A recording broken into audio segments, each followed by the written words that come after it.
During a NASA special event, the CEO of Genesis Nathaniel presents his plans to colonize Mars, saying they only need to add water. He also introduces the team of 6 geniuses that will be leaving soon to prove that it's possible.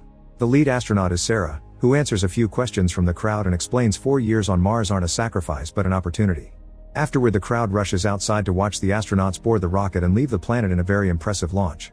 The rocket parts split and the pod with the astronauts carefully moves to dock with the station that will take them to Mars.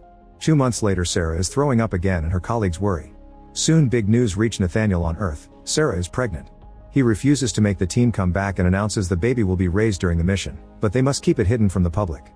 When they finally make it to Mars, Sarah immediately gives birth to a healthy baby boy. Sadly, she only gets to hold him for a few seconds before her heart rate starts dropping. The team tries their best to help her, but it's too late. Sarah has died. All of this is broadcasted to Nathaniel, who rushes back to the company to discuss the situation. Mars gravity will alter the child's organs, meaning the heart won't be strong enough to work on Earth's gravity and his bones will be oversized. There's no way he could survive coming to Earth. Nathaniel wants to go public with this and take full responsibility, perhaps even go to Mars too. However, director Tom refuses and reminds Nathaniel that he's sick, so he would survive the trip. In the end, they agree to let the child grow up in Mars and keep him a secret. Once the meeting is over, Nathaniel gets into a spacecraft and tries to leave the planet. The takeoff goes well, but as the spaceship leaves the atmosphere, things get complicated and Nathaniel loses control. Suddenly all movement stops and it's revealed this is a simulation that Nathaniel has failed, judging by the messages saying all perish on the screen. 16 years later, the Mars colony is actually thriving and the boy has grown into a teenager named Gardner. When he asks his robot for a map of the ventilation system and the robot refuses, Gardner rips its head off and uses it to access the system. He watches videos of the mission launch and knows who his mother was. His snooping is interrupted by a message from Kendra, the astronaut who raised him. She reminds him it's his shift at the greenhouse and calls him indispensable, but Gardner can't believe that because nobody knows he exists. Moments later, Gardner finally obtains the map of the vent system and sneaks inside it to reach a room he usually isn't allowed into. Here he opens a locker and finds a box with Sarah's belongings that he takes to his room. There's a ring and a flash drive disguised as a branch, which Gardner connects to his computer. The files contain pictures and videos of Sarah and a man during a beach vacation, causing Gardner to assume that's his dad. After printing a screenshot of the couple, Gardner receives a message from Tulsa, his online buddy from Earth. Tulsa lives in Colorado and is stuck in the foster care system, which she hates. She doesn't know Gardner's secret because he hides his IP and pretends he's living on Park Avenue but can't leave the house because he's sick. They talk every day and they're very close friends regardless of the distance. Afterward, Gardner watches a movie with Kendra about an angel that is willing to lose his powers to be with a human woman, which Gardner finds very inspiring. On Earth, Tulsa practices some music in secret but stops when she sees some guys at the window laughing at her. Annoyed, she leaves the school on her bike, ignoring the guys trying to come after her and throwing nasty comments. After a ride through the mountains, Tulsa makes it home, only to find her foster father unconscious because he drank too much. She wakes him up and drags him to his old biplane, asking him to pilot it. Her dad says she should do it instead, but Tulsa doesn't dare. Back to Gardner, he makes sure nobody is around and makes a jump to press a sensor that hacks the lock and open the door. This jump leaves him in pain and hardly breathing. Then he suits up and leaves the base on a car to visit Sarah's grave. This only causes him to be more frustrated about his situation, so he starts driving like crazy to blow off some steam. However, this causes the car to lose control and flip. Gardner's suit breaks and he starts losing oxygen, but luckily Kendra has been following him and arrives just in time to save him. When they return to the base, Kendra scolds Gardner for not being responsible and wonders how he got past the electronic lock. Gardner reveals he used the magnetic implant that monitors his organ growth. Kendra then tells him that Sarah's grave is just a memorial and her ashes were spread across the Pacific Ocean. Moments later, Kendra makes a call to talk to Nathaniel and Tom. She tells them how smart Gardner is and how he's hungry for socialization. When Nathaniel points out Gardner wouldn't survive the trip, Tom cuts in and reminds him NASA is angry with him because he disappeared after the baby's birth. NASA was never happy with the child's situation and wants him to come to Earth. There are few procedures that could help Gardner survive the trip, but Nathaniel still refuses to sign the authorization. After hanging up, Kendra decides to act behind Nathaniel's back and tells Gardner he can start going through the necessary steps to go to Earth. Gardner immediately messages Tulsa, telling her that they've found a cure for his illness and he'll visit her soon. Next, Gardner undergoes a very risky procedure to increase his bone density, followed by tons of physical therapy to get him used to Earth's gravity. When he isn't training, Gardner takes all the money from the crew's wallets in storage. He also watches romantic movies to learn more about courtship. Once Gardner is finally ready, he and Kendra leave in a shuttle that is taking a few astronauts home. While they chat, Gardner asks about his father, but Kendra swears nobody in the crew knows his identity or any details about him. On Earth, Nathaniel checks the Mars security cameras and the crew files, discovering that Gardner is gone. He runs to the NASA offices and talks to Tom, who had been working with Kendra behind the scenes. Nathaniel demands to see the boy when he arrives, but Tom says it's impossible. When the shuttle gets close to the planet, Gardner is overwhelmed by its beauty. As soon as they land, a NASA team gives him shades to protect his eyes from the sun and a mask to protect his lungs, but Gardner is very distracted by the sea because he never saw so much water before. Afterward, they take him to the lab to run some tests and make sure he's fine. Later that day, Nathaniel is finally allowed to visit Gardner, who continues to be impressed by all the colors and his own new weight.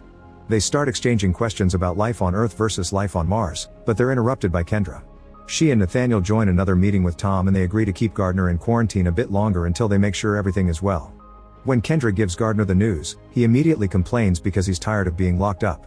As soon as he's left alone, he sneaks out of his room and opens a bunch of gas tanks to fake an emergency. By the time the alarm starts wailing, he's in the locker room stealing a suit to hide among a group of students. While security tracks him on the cameras, Gardner enters another building and steals some clothes from a worker. Using his implant again, Gardner opens the back door and gets access to the loading bay, where he takes the chance to hide inside a truck. By the time Nathaniel and the guards arrive, the truck is already gone. A few hours later, when the truck finally makes another stop, Gardner gets out and almost gets run over by another vehicle in the street. He dodges just in time and keeps going until he finds a hobo with a fire. Gardner is amazed by the flames and even exchanges his shades for the man's. He also gets directions for the bus station. While waiting for the bus, it starts to rain, and Gardner enjoys the feeling while everyone else runs for cover. Meanwhile, Kendra is helping Nathaniel search for Gardner and she looks at his computer files, learning about his friend Tulsa. Eventually, Gardner makes it to Colorado and goes to Tulsa's school to finally meet her in person. When she realizes who he is, she slaps him for ghosting her for months. Gardner apologizes and explains his trip required a very specific kind of transportation method that didn't allow him to send texts. Tulsa calms down and tells him to wait while she finishes her classes. However, he gets bored and follows her into the classroom, where he impresses the teacher and the other students with his science knowledge. Suddenly, Gardner notices a handle and pulls it, not knowing it's the emergency wash station. Some water falls on him and he finds it amusing like everyone else. After class, Gardner tells Tulsa he's from Mars, but she doesn't believe him. He shows her the picture of his mom with the man and explains he wants to find him. Then Tulsa takes him to her house, only to find Nathaniel and Kendra already there. Gardner refuses to go with them and starts running away while Tulsa's dog keeps them at bay with some ferocious barking. Kendra manages to follow him anyway, but before she can catch him, Tulsa shows up in her foster father's biplane. As Nathaniel joins the chase in a van, Gardner runs fast enough to jump on the biplane and Tulsa finally takes off. As they fly away, Gardner is amazed by the feeling of the wind and the great views. Eventually, the biplane starts running out of gas, so they must do an emergency landing. Tulsa chooses the freeway and starts going down, only to see a truck coming toward them. Thankfully, Tulsa reacts fast and manages to fly above it. Then she finally lands, causing a bunch of cars to drive off-road. The biplane doesn't have brakes and keeps going, getting too close to a building. The teens quickly jump off the plane, saving themselves right before it crashes against the building and explodes.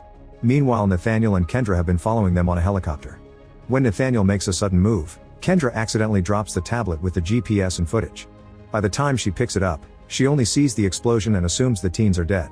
After Tulsa and Gardner run away, a bunch of firefighters, cops, and agents from NASA appear on the area. Tom confirms there are no bodies, meaning the teens are alive. Nathaniel freaks out and blames everything on Kendra, who has a breakdown and reminds him she's been leading the Mars mission all these years when that was originally his job. Moments later, Gardner and Tulsa make it to town and Tulsa uses a phone to steal a car from a dealership while the owner is with a client. The duo travels through the countryside and Tulsa asks Gardner more questions about his life, but she still doesn't believe him when he says he's from Mars and he's being chased by NASA.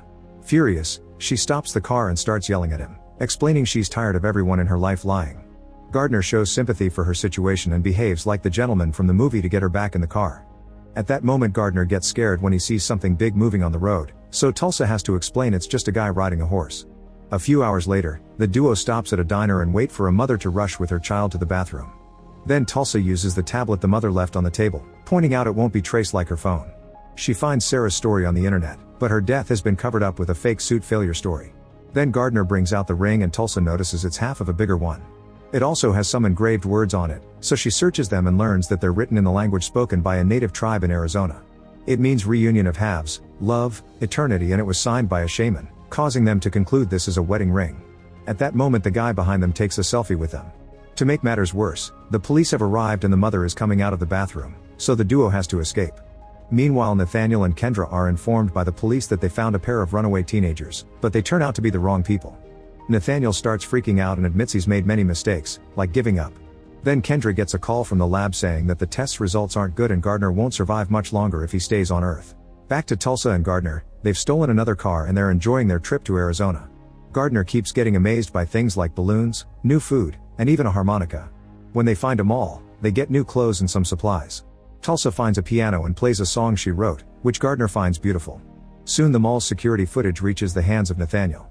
Once they're back on the road, Tulsa teaches Gardner how to drive and he uses the chance to repeatedly tell her she's beautiful. It makes her feel a bit awkward, so he squeezes her knee to calm her down. That night they stop to make camp.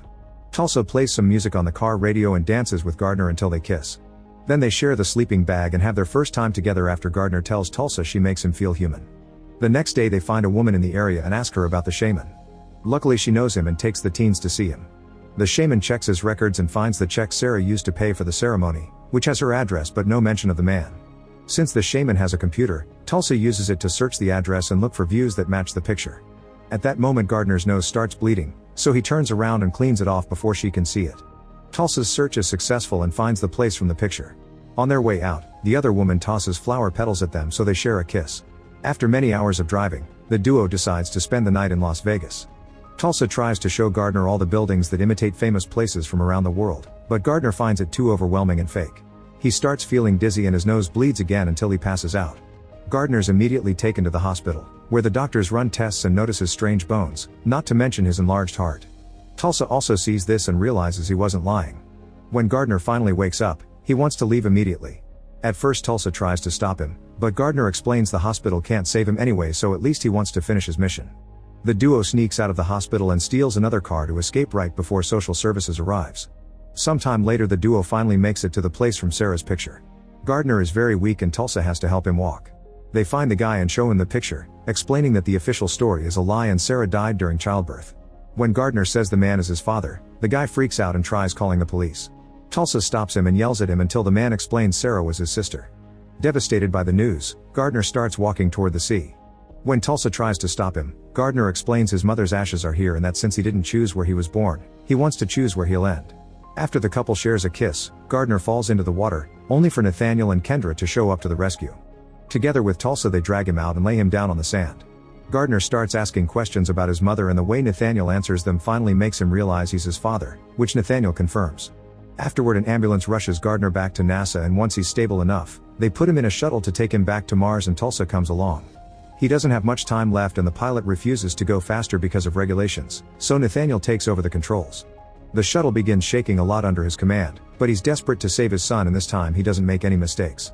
The shuttle safely makes it to the stratosphere and Tulsa wakes up Gardner, who immediately starts feeling better.